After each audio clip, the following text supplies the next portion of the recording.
is always a mistake, and it keeps happening every single year in our business. There's some similarities to last year. Get blown out in week 1, play a division opponent week 2, go on the road week 3 against an opponent that is going to be favored, and we're not expected to win. And we need a Herculean effort to go down there and get the dub. All right, so that's an absolutely accurate assessment. You can't argue with a word that he said. They did turn it around last year. We'll see if he can do it again. The schedule is eerily similar to what they were last year. They are right now a slight underdog on the road. And, oh, by the way, Tom Brady right now, in the absence of Mike Evans because of the suspension, might actually have far fewer weapons at his disposal this Sunday than Aaron Rodgers does. But what did you say to me in the meeting this morning about this game? I think it's a statement game for the Packers. And we think about Aaron Rodgers when we think about the Packers, and I think we feel like they don't have anything to prove because of Aaron Rodgers, but this team feels like an entirely new team. The offensive line isn't as great as it was. We've chronicled the receiver issues that they've had, and right now I think not only do they need to prove it to us, they need to prove it to themselves that they are as competitive a team as we hoped that they would be. And that defense played better last week against a lesser offense, but that is the real question. That's where we thought that they were going to step up and take some of the slack off of Aaron Rodgers, that the defense can stop an opposing offense. They're going against Tom Brady with a depleted receiving core. This is an opportunity for them to have a low-scoring game and then put the ball in Aaron Rodgers' hands at the end of that and hopefully overcome that outstanding Tampa defense. Canty, I feel like you've been skeptical about the Packers this year. What can they prove to you Sunday? They can prove to me that they can be productive offensively against a championship caliber defense. Mm-hmm. Right now, the Tampa Bay Buccaneers is the best defense in football. They're the best scoring defense. They have the highest defensive EPA. They have the most sacks in football, and they're third in turnovers. This group can get after it.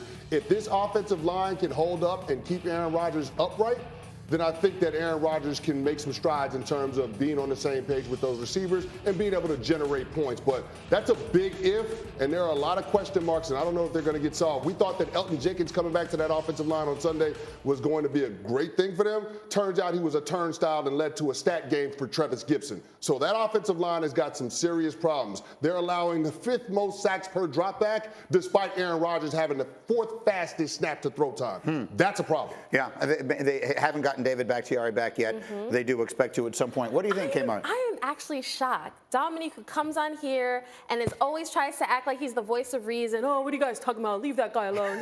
Now all of a sudden, Dominique's like, Aaron Rodgers needs to prove to me and the Packers need to prove to us that they're a good team and they can make the playoffs. I don't know. I'm shockingly, I'm kind of like on Aaron's wavelength. Like, okay, it's week 3.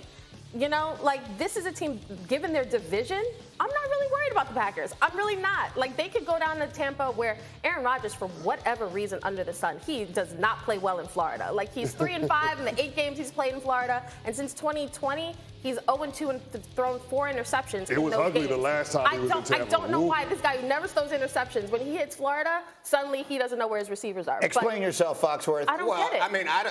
I can explain myself. I can't explain how Kimberly characterized me. I did not say Aaron Rodgers needs to prove anything to anybody. You said to us, I said the Packers. I said this team. This is a statement game for this team. This is not the same team that we've looked at the last couple. Yes. When you have Aaron Rodgers as your quarterback, it's a statement game. Absolutely. In week 3. So week 1 was rough, and it was rough because of the reasons we expected it to be. Week 2, they beat a team that no one thinks is going to be competitive, and this roster is not the same roster. So I believe that they are going up against a Super Bowl contender. They need to show that they can be competitive against that team. But they didn't last year. To Aaron's point, they started the season similarly. They made it to NFC title game, right? Because they won that game. That game was a catalyst for them. They beat San Francisco, yeah. That's the point I'm making. This is the same. I'm agreeing with Aaron. My point is this week 3 to me is not the statement game. It's okay to say you messed up. No, I don't. No, I didn't. In week 3, I don't think it's a statement game. I think with Aaron Rodgers, you're already looking at, okay, we're going to the playoffs. That's your mindset. So you're not thinking week 3 has to be a statement game. But it's about what you do once you get to the playoffs, though, right? We're not judging the Packers based on their regular season. They've been with Matt LaFleur. They've won 13 games every regular season. It's about what you do once you get to the playoffs. And the Bucs are going to be one of those teams that they could potentially match up against. And I'm sorry, the last time they saw the Tampa Bay Buccaneers in the playoffs, it was in the NFC Championship game. It did not go well for Aaron Rodgers and company. So that's why I agree with Dom, even though that's an uncomfortable place to be. be in terms of this being a measuring stick game for Green Bay. Maybe if you're Rodgers, while they played on Sunday night, it was actually Monday night that made you feel better than anything else. Maybe the Vikings aren't as good as they looked against you in week 1. And so to your point, maybe the division is the best thing they have going for them. We'll have much more on that as we continue. But we got really interesting college football games this weekend. In fact, we have 3 ranked versus ranked matchups coming up, including number 20 Florida visiting number 11 Tennessee. College Game Day will be there for that one. Florida has won 16. Steelers should change quarterbacks if Mitch Trubisky struggles this week. Fact or fiction? Fiction. I mean, it's not so much because I believe in Mitch. It's because we talk so much about how young quarterbacks can be ruined. Why would you want to put Kenny Pickett in behind that offensive line? Until they get this offensive line right, I think they should let Mitch go out there and unfortunately deal with the struggles. And it's not because there's some high-end rewards you're going to get from Mitch, but bring Kenny in when it's time to bring him in, when you can protect him. So you're saying you think Trubisky should be the sheep that remains led to the slaughter, or rather the lamb, or whatever it is you lead to a slaughter. Let's hear from Trubisky himself, because the world is sort of getting antsy here. He's talking himself about the improvements he needs to make. Listen. I just got to get these playmakers of football, whether it's whatever route they're running. I just got to get them the ball. So it really comes down to me making better decisions, being aggressive, and putting ourselves in that position. Well, listen, I mean, the fans have run out of patience. If you don't believe me, listen to this. Heather Dinich, who should the quarterback of the Steelers be? Kenny Pickett. Hello. If you've got 2 guys running a race, you keep the slower guy in there, see if he can finish it. No, you don't. No, you don't. You put your speedy guy in there. Kmart, I mean, yes. There does seem to be some logic. They play Thursday night this week against the Browns. They play tomorrow night. So that creates like the little mini bye that you get after a Thursday. If you're going to make a quarterback change, that might seem like a logical time to do it. Is his leash short enough that if tomorrow night goes badly, it could be over? So we even saw in the preseason the chance for Kenny Pickett, and you understood that the leash for Mitch was going to be short just to start this season. So it's on Mitch to keep the rookie at bay. Here's the thing. They've got 10 days after they play the Browns. They face your New York Jets. Correct. You could say, oh, why not put Kenny Pickett in against the Jets, okay? Yeah. However, the schedule after that gets really tough. At Buffalo, Tampa Bay, at Miami, at Philly, and then their bye week. I think the bye week, if I'm the Steelers, that's where I'm looking at. And not just because I'm wearing my Pollins today. But if I'm the Steelers, that's where I look and insert Kenny. What do you think, Canty?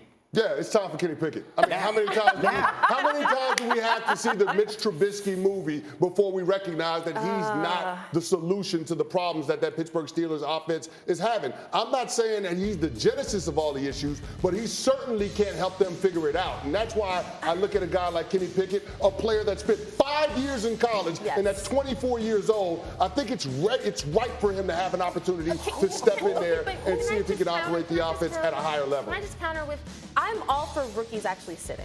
Because you threw out Justin Fields, right? And now their question's like, I don't know, is Justin Fields, can he actually figure it out? I think when you put the kids in, if they struggle, then it changes how media looks at them. I think you have to look at their development. It's not just about this season. It's about you drafted this guy. Yes, Steelers fan. But Kenny Pickett played in a pro-style offense at Pitt. He's ready and he knows what to do, and I think he's got some familiarity with the offense.